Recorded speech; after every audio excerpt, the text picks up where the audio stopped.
पाकिस्ताननं काल केलेल्या ड्रोन हल्ल्यांना भारतानं कसं परतवून लावलंय त्या बातमीनं, कारण याबाबत महत्त्वाची माहिती समोर येते।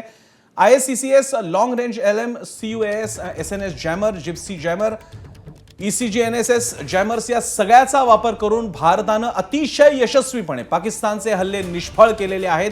काल रात्री तुम्ही जी दृश्य पाहत होता, भारताच्या पाकिस्तानच्या सीमेवर असलेल्या गावं शहरांवरती पाकिस्तानचे ड्रोन पाठवत होता, जी क्षेपणास्त्र डागत होता, ती सगळी निष्काम करण्यामागे भारतानं वापरलेल्या या अत्याधुनिक व्यवस्था आहेत। आणि प्रज्ञा आणि पूर्वी त्यामुळे एकही नुकसान झाले नाही। मगाशी आपल्यासोबत जे लष्कराचे मेजर जनरल राहिलेले तसे बाम सर होते, त्यांनी सुद्धा उल्लेख केला होता की 100% सक्सेस रेट आहे आणि आपण त्यांची सगळी क्षेपणास्त्र किंवा ड्रोन पाडलेली आहेत, पूर्ण निष्फळ त्यांची केलेली, निष्क्रिय केलेली आहेत आणि यामुळे पाकिस्तानच्या सगळ्या सज्जतेचा, लष्करी सज्जतेचा फज्जा उडाला आहे। त्यामुळे भारताचं कवच किती स्ट्रॉंग आहे, किती मजबूत आहे हे यामुळे सिद्ध झालंय। ग्रुप कॅप्टन प्रवीर पुरोहित सर सध्या आपल्यासोबत आहेत। सर नमस्कार, स्वागत आहे आपलं एबीपी माझामध्ये।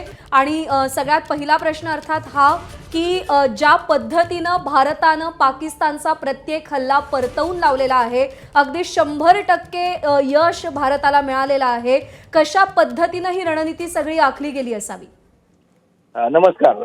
आता पहिली सुरुवात म्हणजे जेव्हा काही असं इन्सिडेंट होतं तेव्हा आपलं एअर डिफेन्स हे नेहमी अलर्टवर असतं आणि नॉर्मल पीस टाइम मध्ये सुद्धा आपलं एअर डिफेन्स अलर्टवर असतं। त्याचे लेवल्स फक्त वेगळे असतात। जशी स्थिती निर्माण होते किंवा जशी स्थिती इव्हॉल्व्ह होते त्याप्रमाणे ते अलर्ट लेवल वाढवतात किंवा कमी करतात।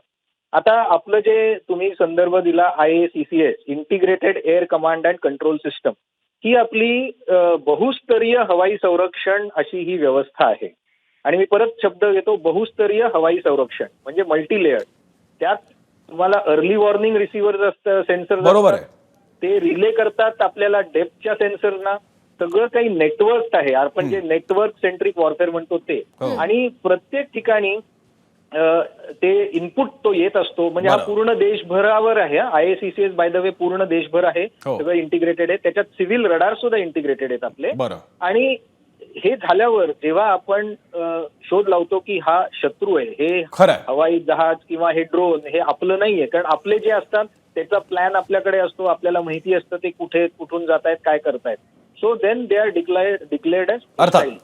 आणि होस्टाईल डिक्लेअर केल्यावर त्यांच्या आपल्याकडे जे सर्वात पहिले आपलं हेतू काय असतो की आपल्या टार्गेट म्हणजे त्यांचं टार्गेट आपण होत, आपल्या त्या टार्गेटच्याहून जितकं दूर लांब त्याला उद्ध्वस्त करता येईल तितकं बेटर आहे, कारण त्याच्याने आपलं संरक्षण वाढतं। आता ह्या मल्टीलेअर एअर डिफेन्स सिस्टम मध्ये, बहुस्तरीय हवाई संरक्षण मध्ये आपले आउटर शूटर्स आहेत, म्हणजे मिसाईल्स असतील, गन्स असतील, एअर डिफेन्स गन्स जे आपल्या आर्मीचे आहेत, शिल्का, L-70 असे इत्यादी।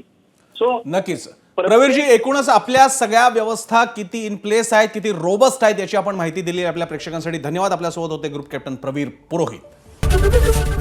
एबीपी माझा, उघडा डोळे बघा नीट।